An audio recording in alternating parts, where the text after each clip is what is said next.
공동저당입니다. 공동저당은 갑이 지금 X 건물 3억, Y 건물 2억이 있는데 을에게 돈을 빌려주고 저당권 설정하는데 3억 빌려줬어요. 그럼 3억이라는 채권을 담보하기 위해서 어느 한쪽에 저당권 설정하고 돈 안 빌려준다. 그럼 양쪽 모두 설정해 줄 수 있죠.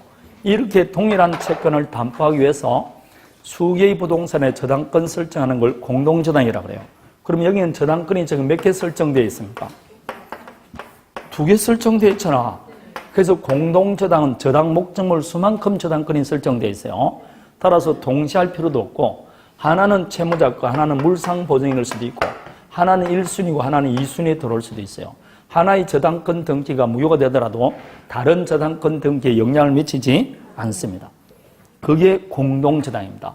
그리고 저당 목적물 수가 몇 개 이상이면 5개 이상이면 공동담보 목록을 작성합니다. 그래서 34번에 2번을 보세요. 일부 목적물에 설정된 저당권이 무효이면 나머지 물건에 대한 저당권도 무효다. 틀려요? 영향을 미치지 않습니다. 그냥 장존 물건의 저당권에 의뢰에 미치는 겁니다. 다음에 하나의 채권을 위해서 공동저당 설정할 수 있고 여러의 채권을 담보하기 위해서도 공동저당 설정할 수 있습니다. 다음에 1번과 5번은 이제 뒤에 있는 배당과 관련되어 있으니까 봅니다. 그러면 저당권 설정하는 건 별로 문제가 없어요. 문제는 이 을이 갑이 돈을 안 준다. 변제를 하지 않으면 을의 입장에서는 저당권 실행이 되겠죠. 그럼 을 마음에서는 먼저 X부동산 경매해보고 부족하면 Y부동산 다시 경매할 수도 있고 처음부터 X, Y부동산 한꺼번에 경매할 수도 있습니다. 이렇게 일괄 경매 신청할 수도 있고 순차 경매할 수도 있어요. 그럼 법원에서 배당을 어떻게 할 거냐? 이 배당 문제만 시험에 나오는 겁니다. 그러면 을이 한꺼번에 경매했다. 한꺼번에 경매하면 동시배당이죠. 동시배당일 때는 어떻게 할 거냐? 원칙은 뭐 해줘야 된다? 원칙은 경매대가에 비례해서 채권 분담을 정하잖아. 그걸 안본배당이라고 하지 않습니까? 어디에 안본한다고? 경매대가에 비례해서 배당하자는 겁니다. 그래서 예컨대 X부동산 3억이고 Y부동산 2억이다. 을이 선순위로 저당권 들어와 있습니다. 얼마 받으려고? 3억 받으려고 들어와 있다. 이 X부동산, Y부동산에 한꺼번에 경매되더라도 어느 한쪽에 받지 말고 경매대가에 비례해서 배당받으라는 거 아닙니까? X, Y부동산 한꺼번에 경매되면 총 경락대금 얼마라고? 5억 나왔죠. 총 5억 중에서 X부동산은 얼마만큼 부담한다고? 경매대금만큼 부담하는 거죠. 여기는 경락대금만큼 부담합니다. 지금 을이 받아갈 돈이 얼마라고? 이 3억을 어느 한쪽에 받지 말고 이렇게 받으라는 거 아닙니까? 맞습니까? 그러면 여기에서는 얼마 받는다는 겁니까? 1억 8천 받죠. 내가 할 때마다 늘 똑같은 걸 지금 그려주는데 영을 수도 있잖아 이제. 늘 3천, 2천원, 3억, 2억인데. 다음에 그러면 경락대금 얼마인데 3억인데 얼마 다 받지 말고 3억 받지 말고 1억 8천만 받으라는 거죠. 나머지 돈은 누가 받는다? 차순위 저당권자에게 배당을 해주는 겁니다. 차순위 저당권자 1억 2천 배당 받는 거죠. 그럼 여기 Y부동산에 얼마 받는다? 1억 2천 배당 받고 총 경락대금 얼마 있어? 2억에서 1억 2천만 받고 나머지는 누구한테 주라? 차순위 저당권자에게 주라 이 말입니다. 이렇게 되면 결론을 말하면 얼마 다 받는다? 3억 다 받는 것이고 차순위 저권자도 불만이 없죠? 이렇게 하라. 이게 안본배당입니다. 그런데 이게 왜가 있어? 안 되는 경우가 있습니다. 어떨 때다? X부동산은 채무자 건데 Y부동산은 물상보증입니다. 동시 배당되더라도 먼저 채무자 소유 부동산에 우선 변제를 받고 부족함이 있으면 추가 배당 받을 수 있습니다. 이때는 안본배당 안 합니다. 자, 그러면 이 경우 안본배당은 차순위 저당권자가 없더라도 안본배당 해야 될까 안 해야 될까요?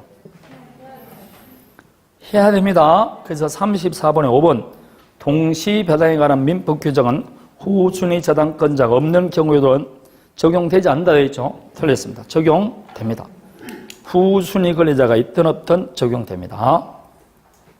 이거는 채무자나 일반 채권자를 보호하기 위한 규정입니다. 다음에 이시배당이 있습니다. 이시배당은 순차배당이죠.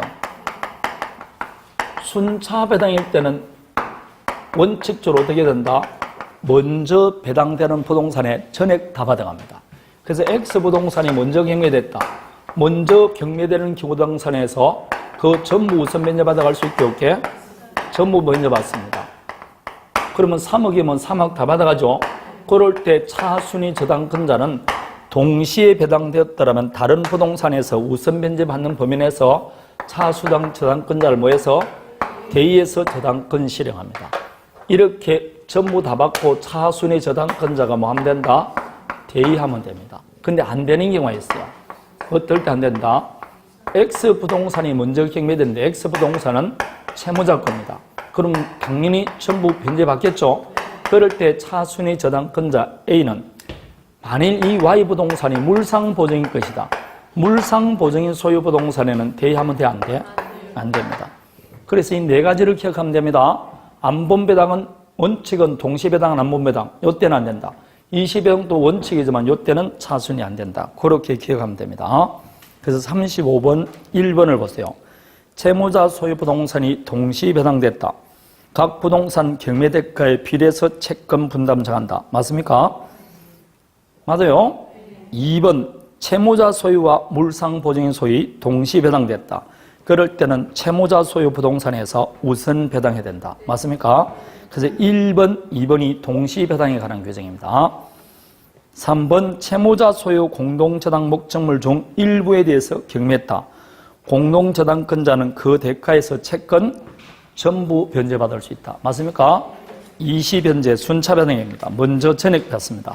그럴 때 4번 3호의 경우 그 경매된 차순위 저당권자는 다른 부동산 경매대가에서 선순위 공동저당권자를 대의해서 저당권 실행할 수 있습니다. 맞습니까? 그래서 맞습니다. 그런데 5번이 이제 문제되는 거죠. 채무자 소유 부동산이 먼저 경매된 경우 차순위 저당권자는 선순위 저당권자를 대의해서 물상보증인 소유 부동산엔 저당권 실행하면 돼? 안 돼? 안 되지 않습니까? 그래서 5번이 답이 되는 겁니다. 이해되겠습니까? 물상보증인 소유 부동산은 대의할 수 없습니다. 자, 그러면 다시 도로 34번에 1번 갑니다. 순차 배당에서 일부 변제를 받았습니다. 그래도 대의권 인정해주게 안 해주게? 해줍니다. 순차 배당할 때 공동저당권자가 전액 받았든 못 받았든 차순위 저당권자는 여전히 선순위 공동저당권자를 대의합니다. 그래서 틀린 겁니다. 다 대의합니다. 다음에 36번은 사실상 1, 2, 3 다 내용이 같아요. 같은데 이제 4번이 좀 여러분 어려운 겁니다. 4번을 봐봐요.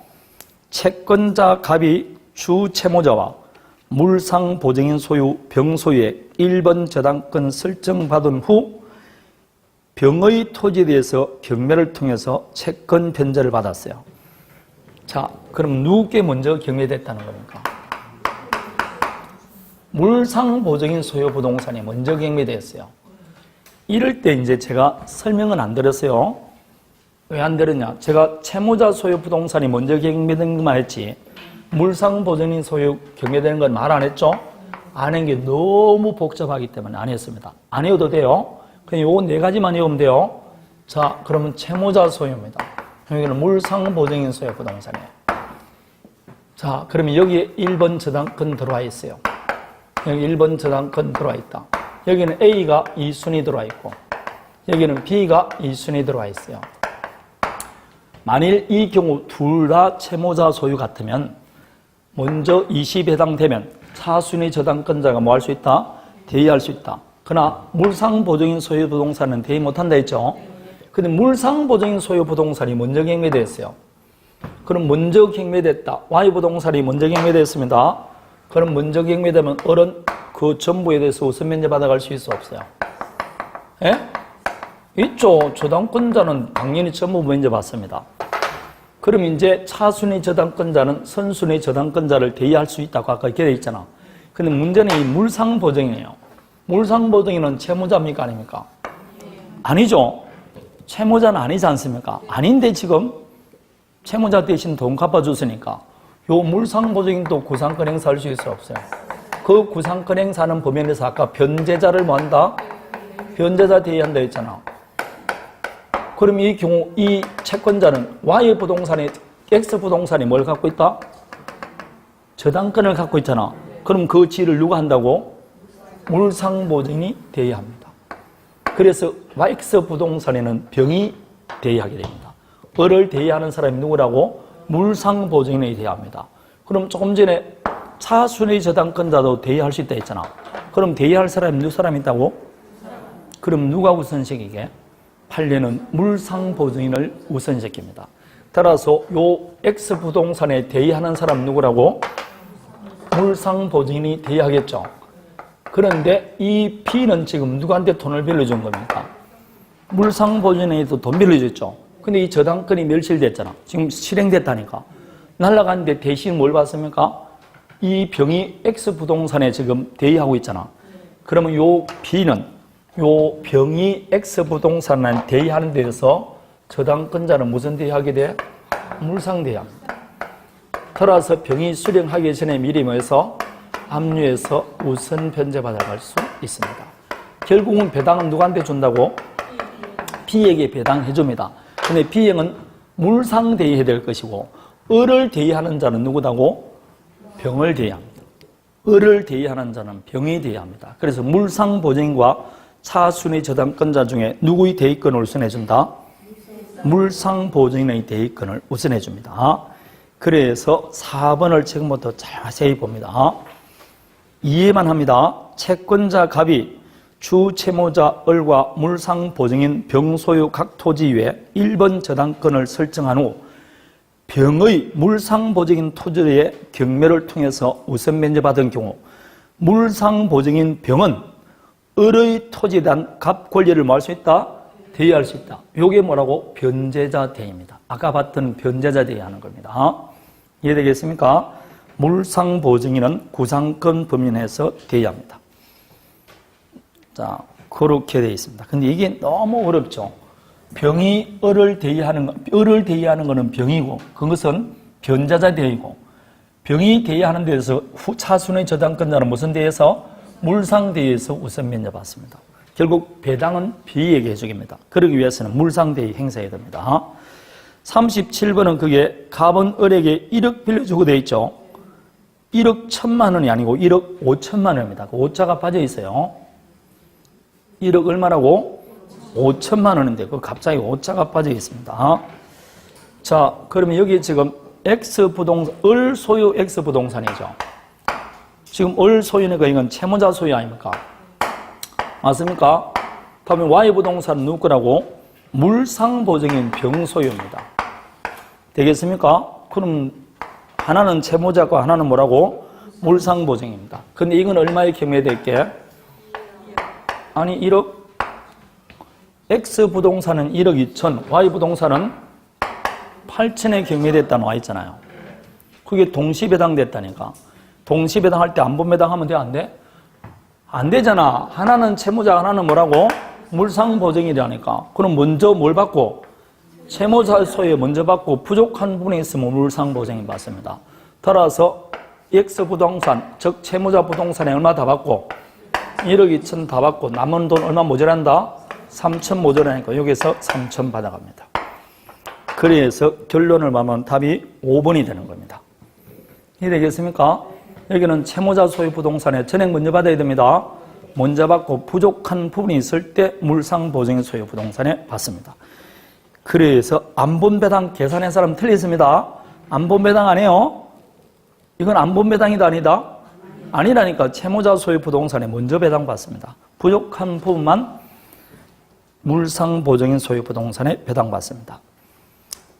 자, 그게 시가 얼마짜리는 필요 없고 경매대가가 중요하지 않습니까? 시가는 관계없습니다. 경매대가가 1억 2천, 8천 이렇게 나왔어요. 자, 빌린 돈이 얼마라고? 1억 5천입니다. 그렇게 하면 맞습니다. 자, 안본배당인데 안본배당은 동시배당은 우리 시험에 3번 정도 출제가 되었어요. 물론 재작년에는 다르게 출제됐는데 3번 출제된 중에 2번이 다 요거 나왔어요. 안본배당하는 계산 문제가 나왔어요. 안본배당하는 거. 계산 충분히 할 수 있죠.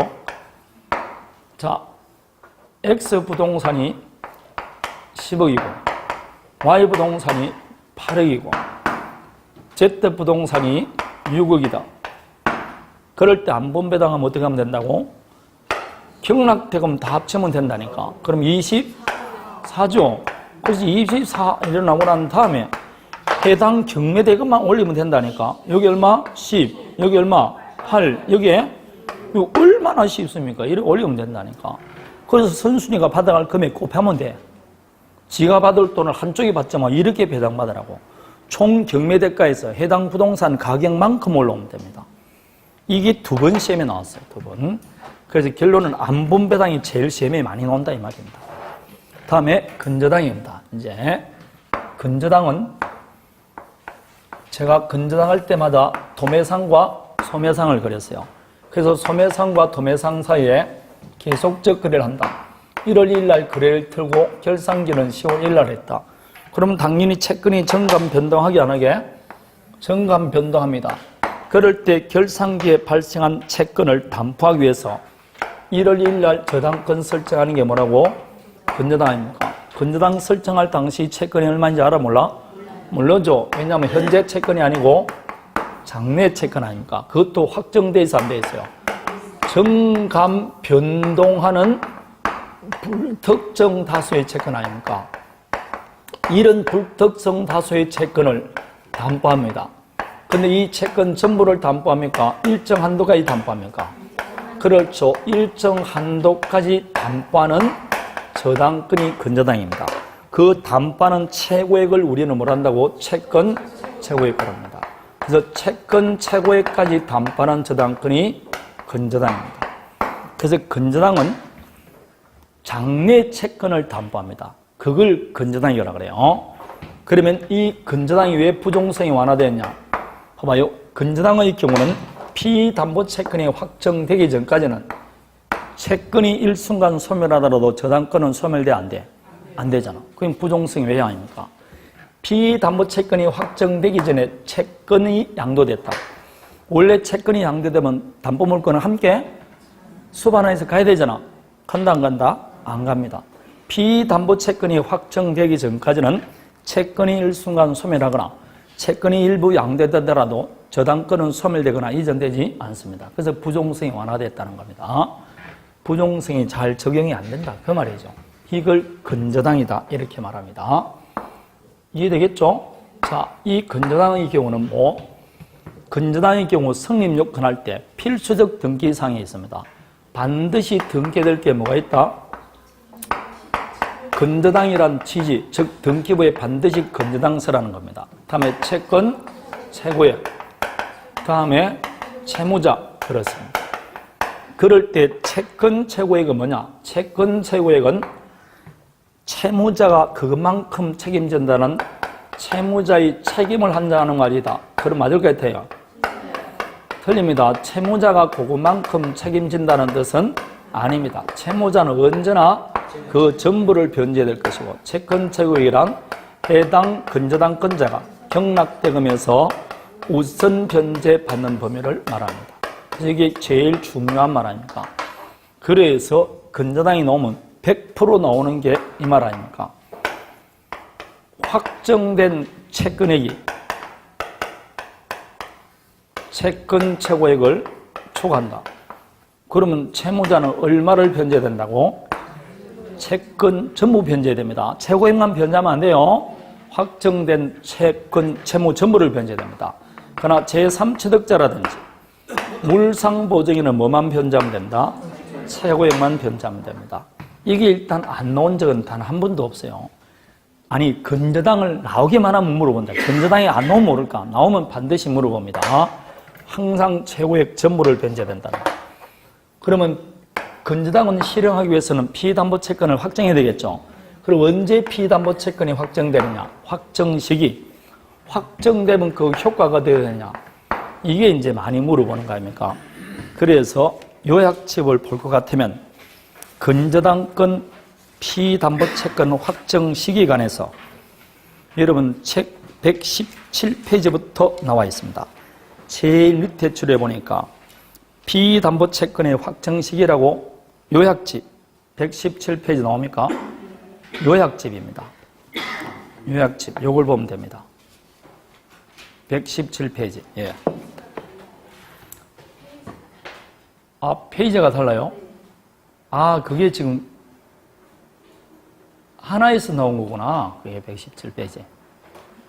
그럼 좀 이따가 제가 하나 바꿔드릴게요. 117페이지 제일 밑에 보면 존속기간 만료나 결산기 도래에 나옵니까?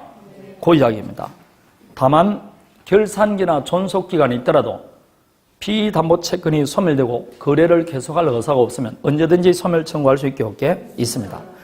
존속기간 정하지 않으면 언제든지 해지 의사표시함으로써 확정시킬 수 있고 이 해지 권한은 제3취득자도 운용할 수 있습니다. 다음에 근저당권자가 경매를 신청하면 경매 신청시입니다. 맞습니까? 경매 신청시. 신청하고 나서 피담보채권이 확정됐죠. 경매를 취하더라도 번복되지 않는다. 그런데 후순위 저당권자가 경매를 신청하면 선순위 언제 때다? 그렇죠. 그때는 경락대금 완납시입니다. 다음에 파산하면 확정됩니다. 파산이나 회생 절차 개시 결정이나 같은 말입니다. 이렇게 되면 확정됩니다. 그럼 피담보채권이 확정됐다. 확정되면 그때부터는 건저당이다, 건저당 아니다? 건저당 아닙니다. 확정되면 그 전에는 건저당이 있지만 이제는 확정된 채무만 담보하는 보통저당권으로 전환됩니다. 따라서 그 이후에는 원본채권이 발생되더라도 더 이상 담보해준다, 안 해준다? 안 해줍니다. 그런데 피담보채권이 확정되기 전에 원본채권이 발생했어요. 이 원본채권은 변제해줘야 된다, 안 해줘야 된다? 해줘야 되는데 확정 이후에 변제를 해주지 않으면 뭐가 늘어난다? 이자 아니면 지연이자 늘어나겠죠? 요거는 당연히 담보해줘야 된다, 안 해줘야 된다? 담보해줘야 됩니다. 다음에 마지막 하나. 피담보채권이 확정되기 전에는 채무 내용을 변경할 수 있을까 없을까요? 채무 내용을 변경할 수도 있고 채무자도 변경할 수 있습니다. 자, 변경하는데 그때부터는 5월달부터는 감자거래하고 6월부터는 고구마 거래한다 했지 않습니까? 그러면 그때부터는 변경 전에 걸 담보합니까? 변경 후에 걸 담보합니까? 그렇죠. 이제는 감자는 거래에서 제외되었으니까 고구마 거래에 대해서만 담보합니다. 그래서 변경 후의 것만 담보한다는 거. 여기까지가 건저당 다 나온 겁니다. 38번을 봅니다. 자, 여기에서 건저당 피담보채권의 범위라 그랬는데 피담보채권의 범위에서 보통저당권하고 다른 점은 여기는 지연이자는 1년분이니까 무제 아닙니까? 무제 아닙니다. 채권 최고액 범위 내에 같으면. 다음에 실행비용이죠. 건저당의 경우는 실행비용이 포함되게 안 되게? 안 됩니다. 이게 보통저당권하고 다른 점입니다. 그래서 38번에 1번 실행비용은 최고액에 포함되지 않는다. 2번 이자는 최고액 속에 포함된 것으로 봅니다. 따라서 건저당은 따로 원본이나 이자 등기한다 안 한다? 안 합니다. 다음에 3번은 물상보증인입니다. 물상보증인은 뭐만 변제하면 된다? 최고액만 변제하면 됩니다. 다음에 건저당권자가 채무불이행을 이유로 경매를 신청했어요. 에라 건저당권자가 경매 신청하면 언제 확정된다? 경매 신청 시. 그럼 그 이후에 발생된 원본채권은 더 이상 담보되지 않습니다. 다음에 5번은 경매 신청한 후 취하했다 했죠. 효과는 번복되지 않습니다. 그게 우리 시험에 출제된 겁니다. 39번이 피담보채권은 확정입니다. 1번 피담보채무 확정 전에 채무자가 변경됐어요. 그럴 때는 변경 후 채무자의 채무만 담보됩니다. 맞습니다. 니은은 존속기간이나 결산기 정함이 없다. 그럼 언제든지 해지 의사표시함으로써 확정시킨다. 디귿은 했습니다. 리얼 선순위 건저당권이 확정된 피담보채권액이 채권 최고액을 뭐한다? 초과합니다.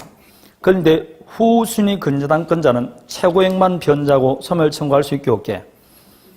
예? 후순위 저당권자는 제3취득자가 아니라고 아까 했잖아. 아무거나 채권 최고액만 변제하면 안 된다니까. 채권 최고액만 변제하는 사람은 제3취득자와 물상보증인밖에 없다고. 그래서 지금 여기에 물상보증인은 아까 돼 안 돼? 38번에 3번 안 된다고 돼 있잖아. 물상보증인은 최고액만 변제하면 된다 그랬죠. 근데 여기 지금 리얼은 후순위 저당권자 아닙니까? 후순위 저당권자는 제3취득자가 아닙니다. 아니기 때문에 하면 안 돼요. 안 됩니다. 그래서 최고액만 변제하더라도 선순위 저당권 소멸 청구할 수 없다가 맞습니다. 틀린 게 아니고 맞다 이 말입니다. 자, 그래서 기역, 년, 디귿, 리을 다 맞는 겁니다. 40번은 1번만 봅니다. 경매 신청 후 경매를 맺다고 시하했습니다. 그럼 확정의 효과는 번복되게 안 되게? 안 됩니다. 두 번 나왔다 그랬습니다. 자, 나머지는 다 했던 것들입니다. 5번 봅니다. 만일 X 토지에 대해서 후순위 저당권을 취득한 병이 경매 신청했습니다. 그럴 때는 선순위는 언제 확정된다? 매각대금 완납시입니다. 맞습니다. 41번입니다. 근저당권 피담보 채권이 확정되기 전이라도 채권 일부가 양도되면 그 부분의 근저당권은 양수인에게 승계된다. 새빨간 거짓말입니다. 피담보 채권이 확정되기 전까지는 절대로 움직이지 않습니다. 소멸하더라도 소멸 안 되는데 다른 건 말할 필요는 없죠. 2번 최고액이란 우선 변제받는 한도액을 의미하지 책임의 한도액을 의미하는 것은 아니다. 3번 피담보 채권이 확정되면 근저당은 이제 뭐라고? 소멸하고 부종성을 가지는 보통 저당권으로 바뀌게 됩니다. 4번 피담보 채권이 확정되면 그 이후에 발생하는 채권은 설사 최고액에 미치지 못하더라도 더 이상 담보되지 않습니다. 그냥 근저당이 아니고 뭐로 바뀌어버렸다고? 보통 저당권으로 바뀌었습니다. 5번 피담보 채권이 확정되기 전이라도 당사자 약정으로 근저당 소멸시킬 수 있습니다. 결산기 도래되기 전이라도 합의하면 소멸시킬 수 있습니다. 다음에 42번은 1, 2, 3, 4번은 봤는데 5번을 보십시오. 피담보 채권이 확정되기 전에는 채무 원인 변경에 관하여 후순위 근로자 성락이 있어야 된다. 여러분 후순위 근로자는 감사에서 그것말을 바꾸든 안 바꾸든 지가 무슨 관계가 있냐고. 채권 최고액만 변경되지 않으면 아무 관계가 없습니다. 따라서 이런 거는 성락 받을 필요 있어 없어요? 없습니다. 무슨 성락을 받습니까? 자, 그래서 5번 틀린 겁니다. 나머지는 했던 겁니다. 여러분 했더라도 여러분 공부해야 돼요. 계속해서 반복해서 하지 않습니까? 4번 봐봐요. 최순위 근저당권자가 경매를 신청하여 경매 개시 결정이 되면 언제 확정된다고? 경매? 그것도 아까 회된 거 아닙니까? 회했던 겁니다. 신청시입니다. 43번을 봅니다. 근저당 부동산에 대해서 후순위 근저당권을 취득한 자는 선순위 근저당 피담보채가 확정된 이후에 확정된 피담보 채무를 변제하고 근저당권 소멸 청구할 수 없다.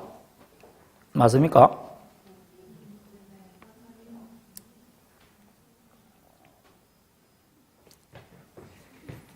그게 어디에 있었더라 하면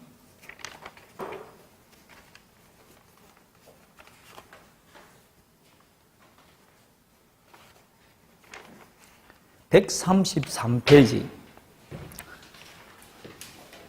39번의 리얼을 보면 선순위 근저당권이 확정된 피담보 채권액을 채권 최고액을 초과하는 경우 나옵니까? 그럴 때는 누구는 후순위 저당권자는 선순위 근로자를 모여서 그 선순위 저당권자를 채권 최고액을 마고 변제하더라도 선순위 근저당권 소멸시킬 수 없다 되어 있습니다. 제가 왜 그때 안 된다고 그랬습니까? 제3취득자가 아니기 때문에 함부로 뭐만 변제해서는 안 된다고? 채권 최고액만 변제해서는 아니 됩니다. 되겠습니까? 그래서 여러분 해설을 봐봐요. 해설을 보면 근저당 부동산에 대해서 후순위 근저당권을 취득한 자는 누가 아니기 때문에 296페이지를 펴보면 돼요. 296 문제지 296페이지 296페이지 펴봤습니까? 거기에 보면 43번 해설이 나오죠. 아까 앞에도 내가 가로하면서 했잖아. 후순위 저당권자는 누가 아니라고? 그래서 제3취득자 아닙니다. 눈으로 봐야 알지. 자, 1번 봅니다. 후순위 저당권을 취득한 자는 누가 아니라고? 제3취득자가 아니므로 선순위 근저당권의 피담보채가 확정된 이후에는 확정된 피담보채무를 변제하고 근저당 소멸 청구할 수 없다니까. 아무나 변제하는 게 아니라니까. 이럴 때는 만일 채권 최고액을 초과했죠. 그럼 초과된 부분 전액 다 변제해야 됩니다. 확정된 채무액만 변제해서는 말소 청구할 수 없습니다. 확정된 채무액이 채권 최고액을 뭐라고? 초과했죠. 그럼 이 확정된 채무액과 최고액 중에 최고액만 변제하고 말소 청구하는 사람 누구라고? 이 사람만 알 수 있습니다. 그리고 이해관계에 있는 제3자는 채무자를 대신해서 변제할 수 있어요. 그러나 이해관계 없는 사람은 함부로 채무자를 대신해서 변제 못합니다. 이 제3취득자는 채무자 의사에 반해서도 변제할 수 있어 없어요? 이건 이해관계에 있는 제3자이기 때문에 가능한 거예요. 아무나 등 변제하고 말소 청구 못합니다. 그래서 이 43번의 기억을 보면 확정된 이후에는 되어 있습니까? 확정된 피담보 채무액을 변제하고 근저당 소멸 청구할 수 없다. 누구는 안 된다고? 후순위 저당권자는 안 해야 됩니다. 함부로 변제 못합니다. 3번을 봅니다. 최고액은 반드시 등기되어야 하지만 근저당권 존속기간은 약정이 있더라도 등기하지 않아도 무방하다. 자, 방금 필수적 등기상에는 채권 최고액이 들어가죠. 그럼 결산기가 있습니다. 설사 결산기를 정했다 할지라도 등기 안 해도 저당권은 성립하게 안 하게 성립합니다. 그래서 결산기라든지 존속기간 등은 대항 요건이지 성립 요건은 아닙니다. 따라서 해도 되고 안 해도 됩니다. 다음에 4번 근저당권자가 물상보증인을 상대로 피담보채무 확정을 위하여 제기한 확인의 소유는 확인의 이익이 있어 적법하다 되어 있는데 어렵습니다. 채무자는 갑이에요. 우리 근저당권자입니다. 이 말은 다른 사람 앞으로 근저당 설정됐죠. 이런 사람을 뭐라고? 물상보증인이라고 합니다. 자, 물상보증인은 채무자입니까 아닙니까? 채무자 아니에요. 이 사람은 근저당권자고 채권자입니다. 이 이야기입니다. 그러면 이 경우 병을 상대로 채무액이 얼마다 이런 거 확인할 필요가 있을까 없을까요? 지금 그 이야기입니다. 근저당권자가 물상보증인을 상대로 피담보채무를 확인하기 위해서 소를 제기한 겁니다. 피담보채권이 얼마란 걸 채무자를 상대로 소를 제기하지 않고 누굴 상대로? 물상보증인을 상대로 소를 제기했어요. 그 왜 그랬냐? 거기 보면 여러분 이 물상보증인이 채권 최고액은 지금 3억인데 확정된 채권은 2억밖에 안 된다는 겁니다. 그럴 수도 있죠. 채권 최고액만큼 반드시 확정된다는 보장이 없지 않습니까? 보통 여러분 은행에서 돈 1억 정도 빌리면 채권 최고액 얼마 잡아놨습니까? 1억? 아니 2억까지는 안 잡죠. 20%에서 30% 잡지 않습니까? 그래서 1억 2천이나 1억 3천 잡잖아. 그럼 실제로 확정된 채권은 얼마나고? 1억? 1억밖에 안 되는데 채권 최고액은 1억 3천 잡혀있다니까. 그래서 확정된 채권인과 모하는 채권 최고액은 반드시 동일하지 않아요. 그런데 이 확정된 채무에 대해서 뭐가 있다고? 다툼이 생겼어요. 그럴 때는 어뢰 입장에서는 채무자가 아니고 누굴 상대로? 물상보증인을 상대로 채무액 확인을 위해서 소제기할 수 있다는 겁니다. 이렇게 되면 분쟁을 한꺼번에 뭐라고? 종료시키는 겁니다. 엄밀히 말하면 물상보증인은 뭐는 아니지만 채무자는 아니지만 이 물상보증인을 상대로 채무 확인소 제기할 수 있다는 게 판례입니다. 네, 그러면 분쟁을 한꺼번에 해결할 수 있다. 왜냐하면 이 갑을 상대로 소를 제기해봤자 다시 뭐라고? 병이 또 분쟁을 일으킬 수 있으니까. 그래서 해낼 수 있다. 이게 좀 말이 묘합니다. 채무자는 갑인데 어떻게 해서 물상보증인을 상대로 채무 확인소를 제기할 수 있느냐? 우리가 상대로 좀 곤란한 것 같잖아요. 근데 할 수 있다는 게 판례입니다. 여기 그냥 4번 정도로 외우면 됩니다. 근저당권자가 누굴 상대로? 물상보증인을 상대로 피담보 채무 확인을 위한 확정을 위한 소 제기했죠. 이 소규도 적법하다 아니다? 적법하다는 겁니다. 안 될 것 같아도 된다는 게 판례입니다. 여러분이 해설을 보면 좀 이런 이유가 나와 있습니다. 해설을 보면. 그런데 이게 답으로 나오면 좀 힘들겠죠. 여러분 피담보채무 확정을 위한 소를 누구한테 제기하는지 여러분 별로 관심이 없지 않습니까? 근데 이거는 소가 적법하냐 아니냐 상대방 확정의 문제입니다. 근데 될 수 있다는 게 판례입니다. 그래서 여기에서 지금 있는 거 4번 정도는 전혀 여러분이 처음 본 판례일 겁니다. 근데 그냥 외우세요. 할 수 있다. 더 궁금하면 해설을 보면 됩니다. 더 궁금하다. 그럼 안 하면 됩니다. 자, 여기까지입니다. 다음에 44번 채권 최고액이 2천만 원 건여당 취득했어요. 그러면 갑이 경매를 신청합니다. 그럼 언제 확정된다? 경매 신청 시. 따라서 그 이후에 되는 것은 더 이상 담보되지 않습니다. 근데 2번 갑이 경매 신청해서 경매 개시 결정 있은 이후에 경매를 취하했죠? 번복된다 안 된다? 아까 안 된다 그랬지 않습니까? 3번 실행비용은 포함되게 안 되게? 안 됩니다. 4번 채권이 확정되기 전이라도 피담보채권과 함께 건저당 양도할 수 있다. 항상 함께 양도하는 것은 관계가 없습니다. 5번 만일 후순위가 경매 신청했다. 그럴 때 언제 때? 매각대금 완납 시. 결국은 여러분 이렇게 준산행 문제 나와봤자 내용은 똑같습니다. 그래서 조금 어려운 게 한 두세 문장 들어가 있는데 워낙 건저당을 여러분 많이 하니까 그 정도 합니다. 이걸 함으로써 그 어렵던 물권법이 다 맞아졌습니다. 이제는 계약법 들어갑니다. 자, 계약법 들어가는데 갑자기 1, 2, 3, 4, 5번에 약관이 들어가기 시작합니다. 자, 이 약관은 이제 시험할 때 객관식 문제 풀이할 때 제가 공부 좀 한다 그렇게 말했죠. 약관은 자, 일방 당사자가 다수 상대방과 계약을 체결하기 위해서 미리 마련한 일정한 계약 내용이 되는 것을 약관이라고 합니다. 그러면 왜 약관을 작성할까요? 방금 일방 당사자가 그랬죠. 다수 상대방과 계약을 체결합니다. 근데 다수 상대방과 동일한 계약을 체결할 것 같으면 여러분이 갑이라 하더라도 할 때마다 새로 똑같은 내용 쓰기보다는 한꺼번에 인쇄하고 하는 게 훨씬 낫겠죠. 그래서 다수 상대방과 동일한 내용을 계약을 체결하기 때문에 일방이 미리 뭐라고? 계약 내용을 정하는 겁니다. 그 계약 내용을 정해서 계약이 되는 게 뭐라고? 약관이에요. 그래서 미리 계약 내용을 정하는 겁니다. 그럼 왜 약관이 문제될까요?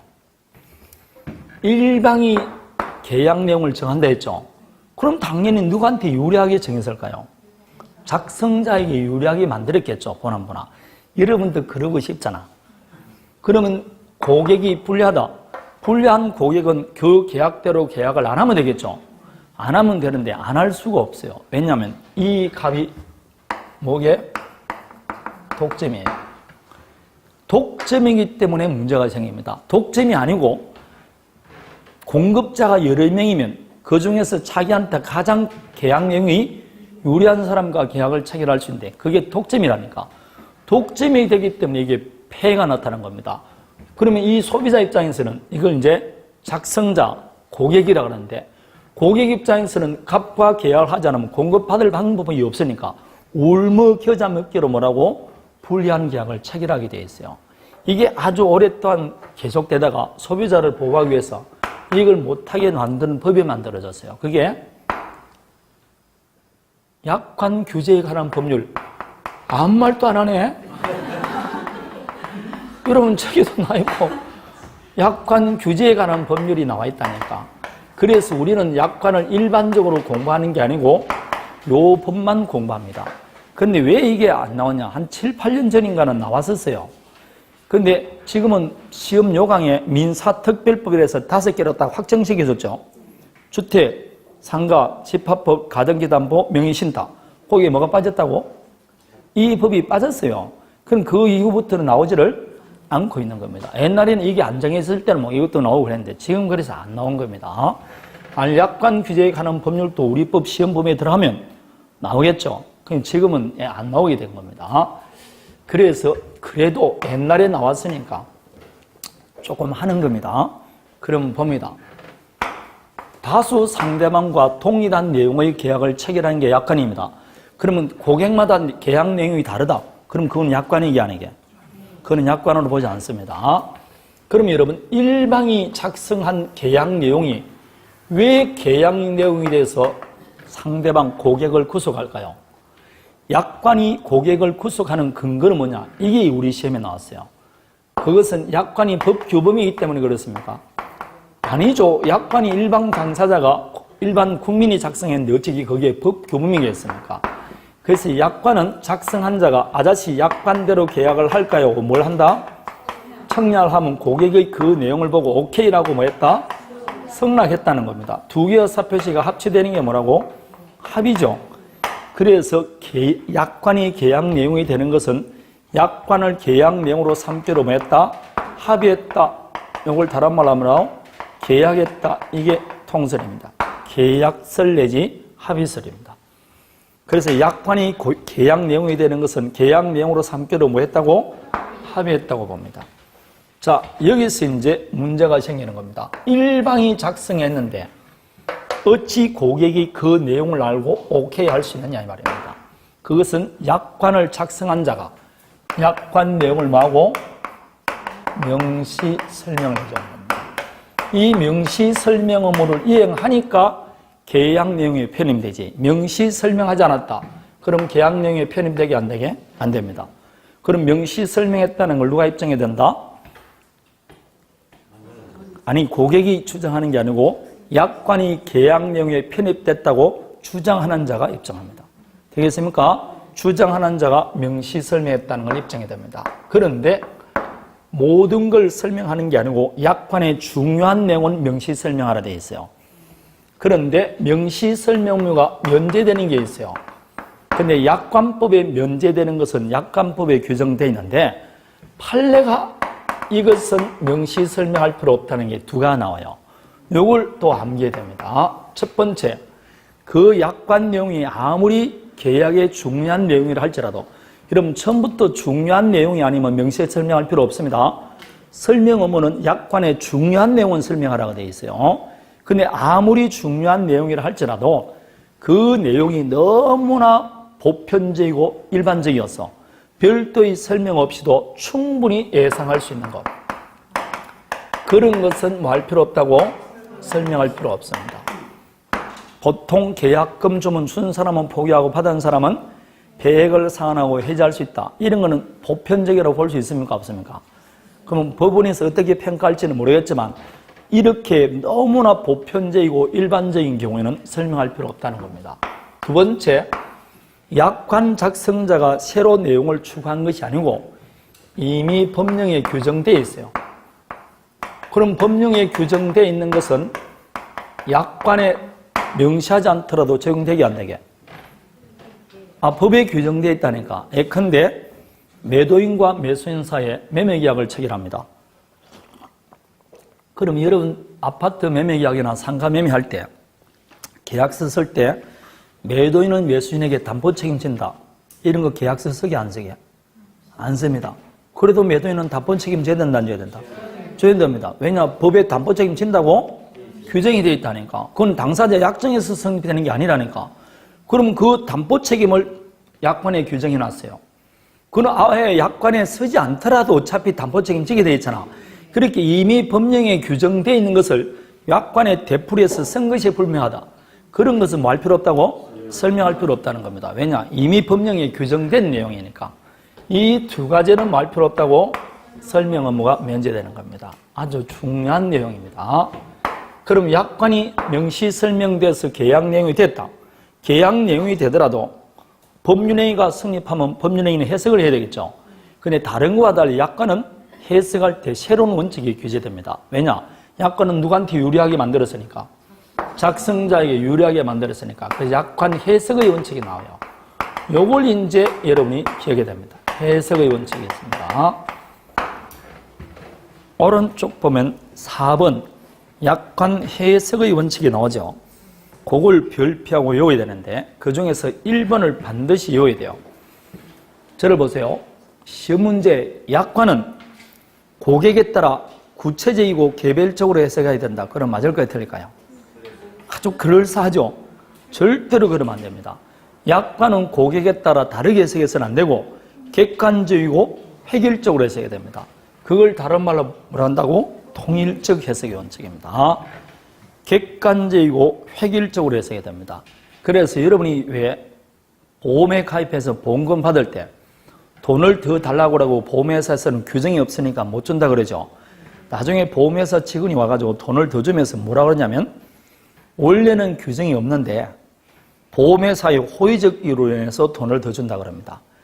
절대로 보험 규약에는 안 된다 그래요. 왜 그런지 알겠습니까? 만일 보험 규약에 따라 한 사람에게 돈을 딱 줬다고 해석했죠? 나머지 케이스 뭐라고? 다 주게 돼 있어요. 그러니까 절대로 그렇게 안 한다. 전부 다 개별적으로 해석을, 개별적으로 교습해서 뭐라고? 돈을 줍니다. 그럼 그때만 적용되지 약관 해석은 안 돼 있으니까 다른 케이스 줄 필요 없다고 하는 겁니다. 그래서 그 얼마나 조심하는지 모릅니다. 통일적 해석의 원칙입니다. 이 사람에게 한번 주면 뭐라고? 다른 사람에게 다 주게 돼 있어요. 다음에 불명확한 조항은 누구한테 불리하게 됩니까? 작성자 불이익. 거꾸로 말하면 3번 고객 유리 해석의 원칙입니다. 다음에 면책 조항이 있어요. 여러분 이 보통 약관 보면 꼭 약관 작성한 자가 자기 책임을 뭐라고? 피하려고 하잖아요. 그게 면책 조항이에요. 그럼 면책 조항은 확대 해석해야 된다, 축소 해석해야 된다. 축소 해석해야 되지. 그래서 답이 4번인 겁니다. 다음에 신의 성실의 원칙. 그렇습니다. 그 약관 해석 결과 약관이 고객에게 불공정하다. 그게 불공정 조항입니다. 그 불공정 조항은 뭐라 된다? 무효입니다. 법조문에 아예 불공정 조항은 무효라고 되어 있는데 문제는 약관 일부 조항이 불공정 조항으로 무효입니다. 그럼 우리 민법 137조는 일부 무효는 무슨 무효다? 그 전부가 무효죠. 그럼 약관 일부 조항이 무효면 그 전부가 무효일까요? 아닙니다. 그래서 우리 민법 137조 일부 무효 법칙은 약관 규제에 관한 법률에는 적용되지 않습니다. 그래서 약관 일부 조항이 무효면 해당 조항만 무효라고 나머지 약관 조항은 유효합니다. 다만 나머지 약관 조항으로 계약의 목적을 달성할 수 없거나 일방 당사자에게 불리한 경우 그럴 때는 약관 전부를 무효합니다. 그래서 우리 민법은 일부 무효는 전부 무효 원칙이죠. 그러나 약관법은 일부 무효는 무슨 무효다? 일부 무효 원칙입니다. 그렇게 되어 있습니다. 자, 다음에 지금 여기까지가 우리 시험에 여러분이 1, 2, 3, 4번 보면 문제에 나와 있는 것인데 판례가 조금 이제 독특한 판례가 하나 나와 있어요. 이건 유식한 판례입니다. 지금부터 하는 거. 약관은 법원에서 통제를 해줘야 된다, 안 해준다? 규제를 해줘야 되겠죠. 그 규제를 할 때 중구난방으로 규제하는 게 아니고 약관을 통제할 때는 대법원에서 이 순서에 따라 통제하라고 나왔어요. 먼저 편입 통제를 하라는 겁니다. 즉 약관이 계약 내용에 편입되는지 안 되냐 그걸 먼저 보라는 겁니다. 그럼 편입이 안 됐으면 아예 약관이 계약 내용이 안 되니까 볼 필요가 없다고 보는 거죠. 그래서 먼저 약관이 계약 내용에 편입된지 안 된지 보고 만일 계약 내용이 편입됐다 그럼 그걸 뭐라고? 해석을 하라는 겁니다. 그래서 해석을 통해서 뭐라고? 통제를 하라는 겁니다. 당연히 고객에게 유리하게 해석하는 거죠. 이렇게 해석을 해서 약관을 규제한 다음에 그 해석을 통해서 보니까 해석을 통해서 적용을 시키고 안 시키고 하는 겁니다. 근데 해보니까 약관이 뭐라고? 불공정하는지 아닌지 그 다음에 불공정 통제를 하라는 겁니다. 그리고 약관이 처음부터 불공정하는지 볼 필요 없고 먼저 약관의 계약령이 편입되느냐 편입됐으면 해석을 해보라. 해석을 통해서 축소 해석하고 방금 말했죠. 고객에게 불리한 것은 확대 해석해서는 돼 안 되고 통일적 해석하고 이런 걸 해보고 다음에 마지막에 불공정하는지 안 하는지를 통제하라는 겁니다. 그러면 약관이 계약 내용에 편입되기 위해서는 뭘 해야 될까요? 명시 설명해야 돼요. 그래서 명시 설명했는지 안 했는지 이걸 여기서 통제를 하는 겁니다. 그럼 방금 뭐라고 했다고? 해석의 원칙이 있잖아요. 그래서 불공정 법률행위는 뭐가 된다? 불공정 약관은 무효라고 되어 있어요. 그래서 불공정한 죄는 마지막에 살펴보는 겁니다. 이런 순서로 하라 되는데 단 한 번도 출제된 적이 없는 이야기입니다. 근데 혹 만일 약관을 통제할 경우 편입 통제, 해석 통제, 불공정성 통제를 한다. 그런 말이 나오면 들은 적은 있다. 그렇게만 기억하면 됩니다. 너무 상세한 내용은 없어요. 5번을 보십시오. 약관은 무슨 통제?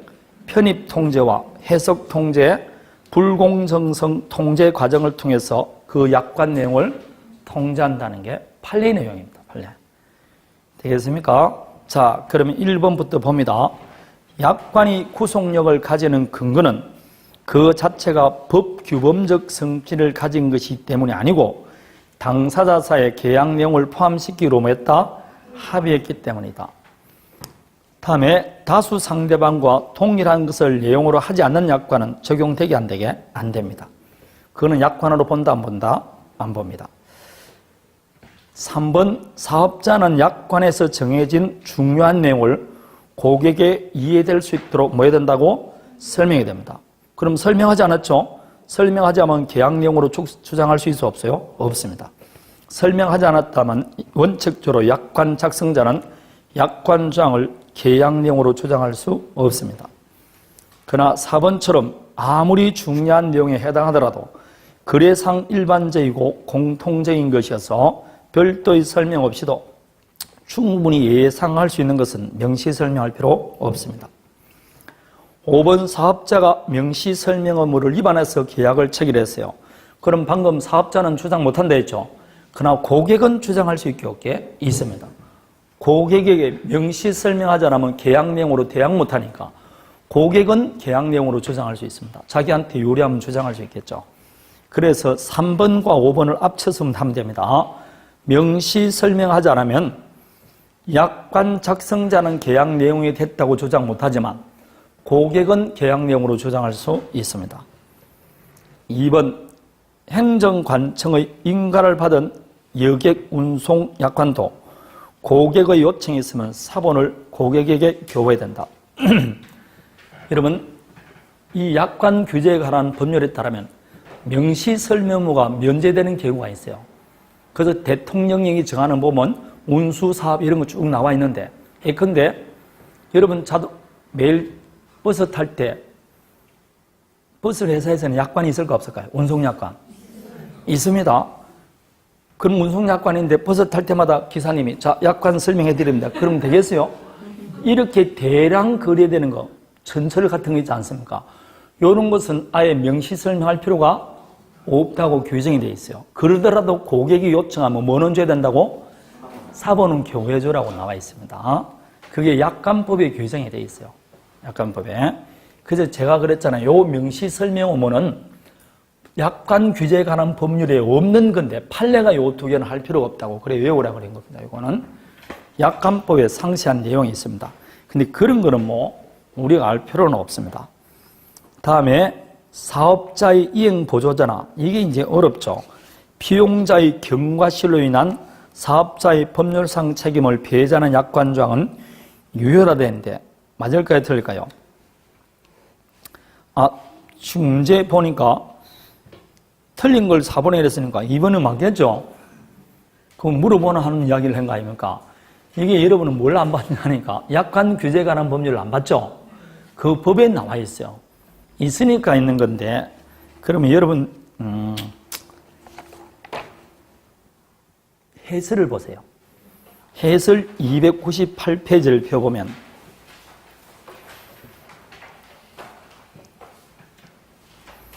제가 1번에 5번을 보십시오. 1번에 5번 해설. 사업자가 약관 명시 설명어를 위반하여 계약을 체결한 경우 약관 작성자는 이를 계약 내용으로 주장할 수 없으나 고객은 이를 계약 내용으로 주장하는 것은 가능하다. 되겠습니까? 자, 그러면 다시 2번 해설을 보세요. 2번 해설을 보면 1번은 제가 방금 법조문에 있다 그랬죠. 근데 그냥 시행령 2조로 되어 있으니까 내용은 알 필요 없고 법조문이 있는 건데, 두 번째입니다. 이것도 법조문인데 보세요. 사업자, 이행보조자 또는 피용자의 고의 또는 뭐라고? 중대한 과실로 인한 책임을 배제하는 조항은 뭐라고? 무효다. 그럼 거꾸로 이행보조자, 피용자의 무슨 과실? 경과실로 인한 책임을 배제하는 조항은 유효라 되어 있잖아요. 중대한 과실이 있음에도 불구하고 책임을 배제한다는 조항은 무효입니다. 거꾸로 경과실일 때는 책임 배제한다는 조항은 유효라고 보는 겁니다. 이거는 법조문이 있기 때문에 그렇게 해석하는 겁니다. 자, 그러니까 지금 여러분 잘 모르는, 처음 보는 이야기인데 그냥 외우시면 됩니다. 법조문이 있는 것이니까. 다음에 약관상, 매매계약 뭐 할 때? 해지할 때 사업자인 매도인을 위한 손해배상 예정조항이 있는 반면 고객인 매수인을 위한 손해배상 예정조항이 없는 경우 그것만으로 그 약관장을 무효로 할 수 있게 없습니다. 그러니까 일방만을 위한 손해배상 예정액이 있고 상대방 쪽에는 손해배상 예정액이 없어요. 그래도 그 약관조항이 무효인 것은 아닙니다. 보통 보면 어떻게 작성합니까? 약관을 작성하는 자 자기가 뭐 하게 되면 채무를 불이행했을 때는 얼마 손해배상한다고 미리 약관조항이 나와 있어요. 근데 고객이 채무 불이행했을 때는 얼마 손해배상한다는 거 안 나와 있는 경우도 있습니다. 그러더라도 그 약관조항이 무효인 것은 아니라는 게 판례입니다. 그거는 판례 내용이에요. 다음에 어느 약관조항이 고객 사이의 약정의 취지를 명백하게 하기 위한 확인적 규정에 불과한 경우라도 사업자는 이를 이해할 수 있도록 명확히 설명해야 된다 했죠. 그거는 여러분 아니에요. 거기 밑에 여러분 해설을 보면 됩니다. 갑과 을 사이에 개별 약정을 했어요. 그 개별 약정을 확인하는 규정에서 약관에 적은 겁니다.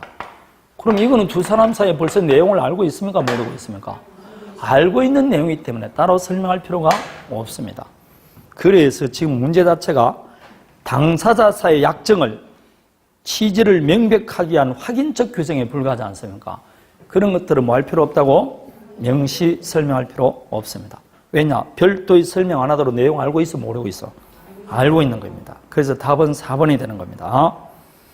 다음에 사업자는 계약을 체결할 때 고객에게 약관 내용을 계약 종류에 따라 일반적으로 예상되는 방법으로 분명하게 밝혀야 된다. 분명하게 밝혀야 된다는 걸 한문으로 말하면 뭐랄까요? 분명하게 밝힌다? 명시해야 됩니다. 근데 법이 개정이 됐어요. 전부 다 한글로 바꾼다 해가지고 옛날에는 명시해야 된다는 걸 지금 뭐라고 했다고? 분명하게 밝혀야 된다는 걸 다 바뀌었습니다. 그러니까 제가 지금 명시 설명을 하지만 법조문에는 이제는 무슨 말은 없다고? 명시란 말을 안 합니다. 전부 다 한글로 바꿨습니다. 분명하게 밝힌다 이렇게 되어 있어요. 근데 시험에 넣을 때는 여전히 뭐로 쓴다? 명시 이렇게 합니다. 그 명시. 그게 명시 아닙니까? 명시야 이런 걸 분명하게 밝혀야 한다. 정말 의식합니다. 실컷 명시 설명하다가 뭐라고? 분명하게 밝혀야 될 의무 이렇게 해야 되는 겁니다. 이제는 분명하게 밝혀야 될 의무입니다. 자, 다음에 3번을 봅니다. 사업자와 고객 사이의 교습이 이루어진 약관 조항은 약관 규제에 관한 법률에 해당한다 안 한다? 안 합니다. 약관이란 일방이 작성해서 계약 내용이 되는 것이지 두 사람의 교습에서 내려진 내용은 약관으로 보지 않습니다. 자, 그래서 일방성이 없으므로 약관규제법 적용되지 않는다는 게 판례입니다. 다음에 2번 약관조항이 무효가 되면 민법 일부무효에 따라 그럼 벌써 틀렸죠? 일부무효법칙은 약관규제에 관한 법률은 적용되지 않습니다. 3번 약관에 정해진 사항이 거래상 일반적이고 공통적이어서 별도의 설명 없이도 충분히 예상할 수 있다. 설명할 필요 있어 없어요? 없습니다. 4번 사업자가 고객의 대리인과 계약을 체결하는 경우 설명 의무의 상대방이 계약자 본인에 국한되는 것은 아니므로 대리인에게 약관을 설명하는 것으로 충분하다. 맞습니다. 대리인에게만 설명하면 됩니다. 동일한 약관집 내의 대다수 조항들이 교섭되고 변경됐다는 사실이 인정되더라도 변경되지 아니한 나머지 소수 조항에 대해서는 교섭이 이루어진 것으로 추정할 수 없다가 아니고 추정한다는 게 판례입니다. 이것도 해설을 보세요. 동일한 약관집 내의 대다수 조항들이 뭐라고? 교섭되고 변경된 사정이 있다면 변경되지 아니한 나머지 조항에 대해서도 교섭이 이루어진 것으로 추정할 수 있어 없어요? 있습니다. 여러분 꼭 변경된 것만 교섭된 게 아니고 변경되지 않더라도 교섭을 했다고 볼 수 있지 않습니까? 따라서 아까 교섭으로 이루어진 것은 약관법 적용 안 된다고 그랬습니다. 그래서 동일한 내용의 약관집에 상대방이 뭐라고? 교섭을 통해서 어떤 것은 뭐하고? 변경을 하고 어떤 것은 변경을 안 했어요. 그러면 변경한 것만 아니고 나머지 조항에도 교섭이 이루어진 것으로 추정합니다. 추정한다는 말은 약관법 적용되지 않는다는 말 같습니다. 1번 보세요. 교섭이 이루어진 약관법은 적용이 안 된다고 그랬지 않습니까? 자, 제가 최대한 천천히 지금 설명하고 있어요. 약관법 처음 봤기 때문에 그렇습니다. 5번 마지막 봅니다. 신의 성실에 반하여 공정을 잃은 약관자는 무효다라고 법조문에 나와 있어요. 되겠습니까? 다음에 고객이 계약 형태에 관련된 모든 사정에 비추어 예상치 어려운 조항은 불공정 약관장으로 추정한다. 이걸 기습조항이라고 합니다. 여러분 약관에 보면 조그마한 글씨로 허미하게 뭐라고 조항 나와 있어. 그거 잘 읽어본다 안 읽어본다? 안 읽어보는데 나중에 보면 그 조항이 굉장히 중요한 조항이 있습니다. 이렇게 고객이 예상할 수 없을 조항이 하나 들어있다. 그걸 기습조항이라고 해요. 그런 기습조항은 불공정조항으로 추정합니다. 불공정조항으로 추정하니까 반대의 증거가 없으면 무효가 된다 이 뜻입니다. 다음에 계약의 목적을 달성할 수 없을 정도로 본질적 권리를 제한한 조항, 이 조항도 불공정조항으로 추정합니다. 그래서 2번과 3번은 방금 제가 불공정조항은 무효라 했죠. 근데 약관 규제에 관한 법률에 따르면 이 두 가지는 불공정조항으로 추정한다는 조항이 있어요. 그 추정되는 조항이 방금 말하던 뭐라고? 기습조항하고 본질적 권리를 제한하는 조항. 이 두 가지 조항은 불공정조항으로 추정합니다. 라고 법조문에 나와 있습니다. 다음에 4번 일부 조항이 무효이면 나머지 조항은 무효가 아니고 유효. 5번은 아까 했죠? 편입, 해석, 공정성 통제라고 그랬습니다. 자, 여기까지입니다. 그러면 약관 규제에 관한 법률이 판례가 많이 나왔고 처음 보는 판례가 많죠? 당연히 약관법은 다 판례가 많습니다. 매일 한 건씩 나온다는 게 보면 됩니다. 그만큼 우리가 살아가는데 뭐가 많게? 약관이 많습니다. 자, 그럼 이제 계약법 처음 들어갑니다. 이제 처음 들어가는 게 뭐가 있다? 계약의 종류, 그거 들어갑니다. 계약의 종류에서는 꼭 외워야 될 게 첫 번째, 정사, 무상. 정려와 사용대차는 무상이다. 다음에 쌍무계약은 언제나 유상이다. 그 반대는 된다 안 된다? 안 된다. 다음에 요물계약은 현상강구와 계약금 교부계약. 그게 요물계약입니다. 대물변제도 해당됩니다. 그 세 가지는 요물계약이다 정도 확인하면 됩니다. 거기까지 하면 여기 있는 것 다 맞출 수 있습니다. 7번은 요물계약. 그럼 몇 번이 답입니까? 예? 현상광고 아닙니까? 현상광고. 시험에는 계약금 계약만 2번 나왔어요. 요물계약. 8번 유상계약이 아닌가? 그럼 유상계약을 물어보면 뭘 찾으면 됩니까? 무상을 찾으면 됩니다. 정사, 무상 찾으면 돼요. 답이 5번입니다. 되겠습니까? 자, 다시 6번을 가봅니다. 민법상 쌍무계약은 모두 유상계약이다. 1번이 맞죠? 그러면 됩니다. 2번은 정사무상이니까 틀린 것이고 3번은 교환계약에 때 보충금 지급할 수 있죠. 보충금이 지급되더라도 교환계약이죠. 그렇지만 보충금에 관해서는 매매대금에 관한 규정을 준용합니다. 따라서 틀렸습니다. 다음에 유무상을 구별하는 실익은 위험부담 아닙니다. 유상무상을 구별하는 시기는 유상계약일 때만 매매에 관한 규정을 준용하고 쌍무, 편무를 구별하는 이유가 동시에 항배권이나 위험부담은 어디에 적용된다? 쌍무계약에 적용됩니다. 그래서 위험부담 문제는 쌍무, 편무지, 유무상하고는 관계가 없습니다. 5번 임대차는 채권행위죠. 따라서 매매계약도 타인 권리에 매매할 수 있어 없어요? 있을 것이고 처분권은 없더라도 임대차 할 수 있습니다. 그래서 1번만 맞고 다 틀렸습니다. 다음에 9번 보십시오.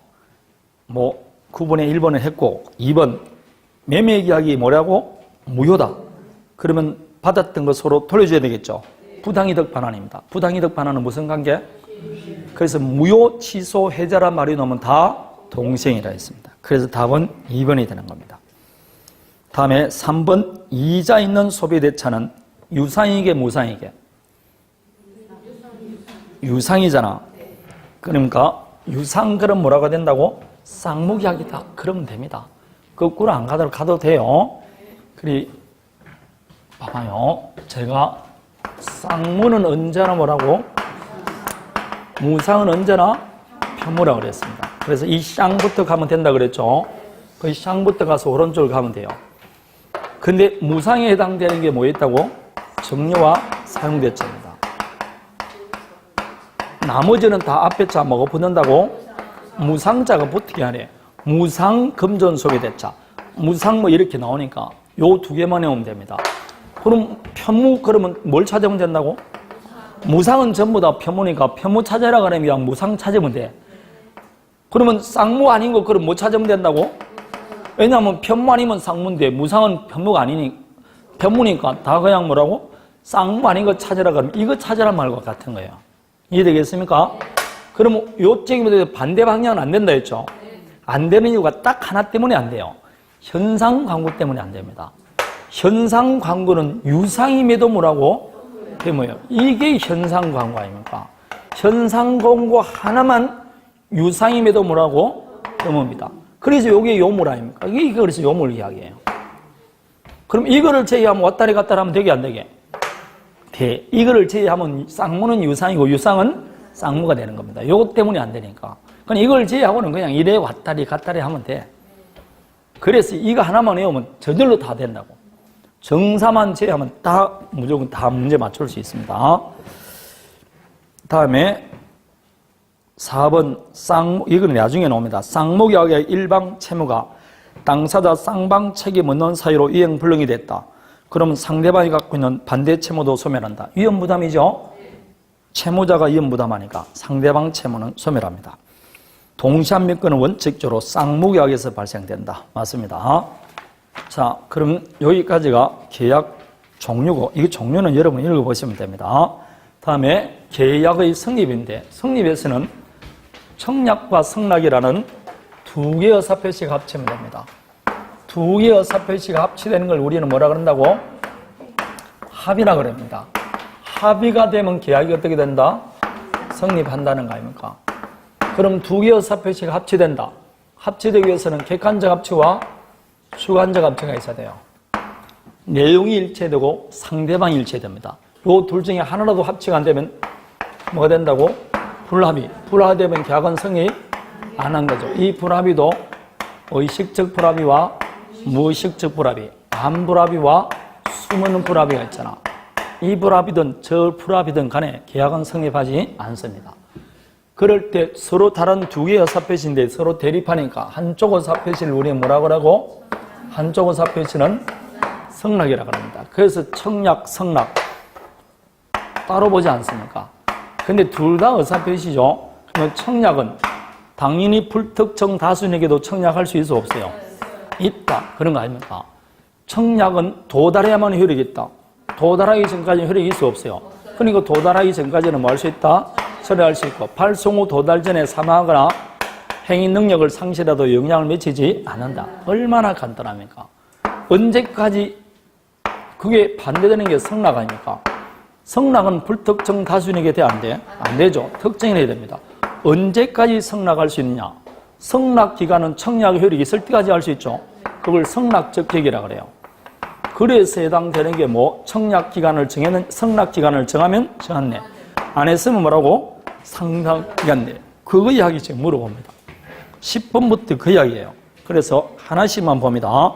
1번 청약은 상대방에 대해서 그 내용이 보충 때는 수정될 수 있으므로 반드시 확정적일 필요 없다. 뭔 소리입니까? 청약은 반드시 확정적이 됩니다.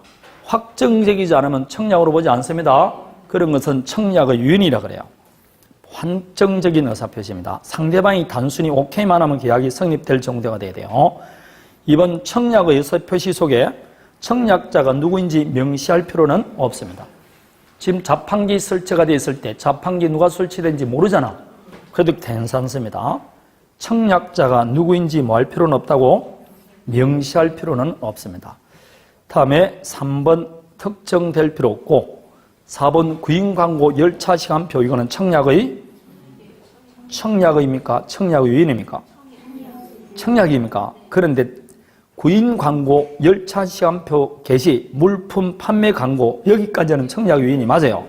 그러나 정찰 가격을 붙은 상품의 진열은 청약으로 봅니다. 일반적으로 정찰 가격을 붙였을 때는. 그래서 잘 나가다가 뭐 때문에 틀렸다고? 정찰 가격을 붙은 이 말 때문에 틀린 겁니다. 다음에 5번은 청약도 의사표시니까 도달의 효력이 있다. 맞습니다. 다음에 11번에 1번 요거는 암기하고 별표하고 기억해야 됩니다. 청약에 대한 회답이 없으면 성락한다는 뜻으로 청약을 했습니다. 그럼 확답이 없으면 성락한 것으로 봅니까? 안 봅니다. 이거는 깡패한다 그랬습니다. 10일 내에 연락이 없으면 집 사는 것으로 하겠습니다. 그러면 되겠습니까? 안 되지. 다음에 불특정 다수에 대한 성락은 있을 수가 없고 3번 청약에 대해서 조건을 붙이거나 변경을 가하면 종전 청약을 거절하고 새 청약한 것으로 봅니다. 4번 성락의 통지가 성락기간 후 도달했습니다. 그런데 보통 기간 내에 도달할 수 있는 발송이다. 계약은 성립한 것으로 본다가 아니고 이거는 이제 연착 사실을 통제했냐에 따라 틀립니다. 일단 5번을 보시오. 연착된 통지는 성락은 성락이다 아니다? 아닙니다. 다만 청약자가 새 청약으로 볼 수 있을 뿐입니다. 그런데 보통이라면 충분히 그 기간 내에 도달할 수 있음에도 불구하고 특별한 사정에서 연착된 걸 사고에 의한 연착이라고 합니다. 이럴 때는 청약자가 당신 통지가 10개 도달됐다. 연착했다는 사실을 통지해 줘야 돼. 연착 사실을 통지했다?